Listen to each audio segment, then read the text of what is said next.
Police সূত্রে জানা গেছে, শ্রীরামপুর ৩ বাজার এলাকায় একটি অঙ্গনওয়াড়ি কেন্দ্রে তালা বন্ধ ছিল। সেই তালা খুলতে যায় পুলিশ। শ্রীরামপুর থানার পিসি পার্টির সঙ্গে কেন্দ্রীয় বাহিনীর জওয়ানরাও ছিল। অভিযোগ, শ্রীরামপুর পুরসভা 10 নম্বর ওয়ার্ডের তৃণমূল কাউন্সিলর রাজেশ খা ওরফে কুকুয়া তালা খুলতে বাধা দেন। পুলিশের সঙ্গে এ নিয়ে বচসার সময় হঠাৎই পিসি পার্টির একজন এএসআই নটরাজের নাকে ঘুষি মারে কাউন্সিলর। নাক ফেটে রক্ত পড়তে থাকে। রাজেশ শাহ সহ তার 2 সঙ্গীকে গ্রেপ্তার করে পুলিশ। শ্রীরামপুরের বিজেপি বিধায়ক ভাস্কর ভট্টাচার্য বলেন, পুলিশ কোনো রং না দেখে ব্যবস্থা নেবে।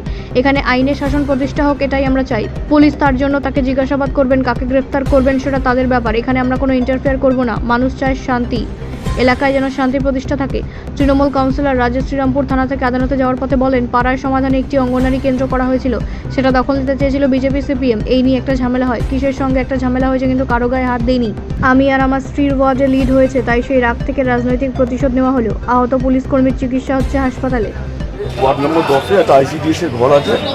ওই আইসিডিএস এর ঘরটা আমরা পাড়ায় সমাধানে ওটা স্যাংশন করেছিলাম, চেয়ারম্যান করেছিল। ওই আইসিডিএস এর ঘরটা আমরা করলাম।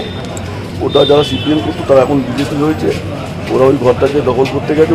ওখানে আমাদের হেলথের সব মালপত্রগুলোও আছে। এই নিয়ে হয়েছে, ঝামেলা হয়েছে, যা হয় একটু শৃঙ্খল হয়ে এইটুকু। আবার পুলিশের যেটা অভিযোগ, যেটা কি পুলিশের গায়ে হাত দেওয়া হয়েছিল? না না, এরকম নয়। হয়তো ঠেলাঠেলিতে তো হতে পারে, সেটা আমি জানি না। কিন্তু আমি যেহেতু 2টো ওয়ার্ডে লিড দিয়েছি, ওয়ার্ড নম্বর 9 আমার মিসেসের আর ওয়ার্ড নম্বর 10-এ, সেই একটা বিজেপির ওখানকার রাগ আছে। এটা পুরো রাজনৈতিক প্রতিশোধ নাকি? একদম একদম। আপনার নাম একটু বলুন। আমার নাম রাজেশ শাহ, ওয়ার্ড নম্বর 10। শ্রীরামপুর 10 নম্বর ওয়ার্ডের কাউন্সিলর রাজেশ খা অ্যারেস্ট, কি বলবেন? এটা তো আমার কিছু বলার নেই, কারণ অ্যারেস্ট করেছে পুলিশ। আমার পুলিশের কাছে বলা আছে যে আগামী দিন থেকে যেন আইনের শাসন এখানে চলে। এবার সেই আইনের শাসন রাখতে গিয়ে তারা কোথায় কি করবেন, কাকে অ্যারেস্ট করবেন বা কাকে ইন্টারোগেট করবেন, সেটা তাদের ব্যাপার।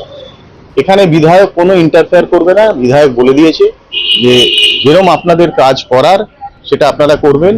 মানুষ চায় শান্তি, এলাকায় যেন শান্তি থাকে, ব্যাস। যদি কোনো নির্দোষ ব্যক্তিকে আপনারা ধরবেন না, কোনো নির্দোষ ব্যক্তির ওপর কোনো অত্যাচার যেন না হয়, পরিষ্কার বলা আছে।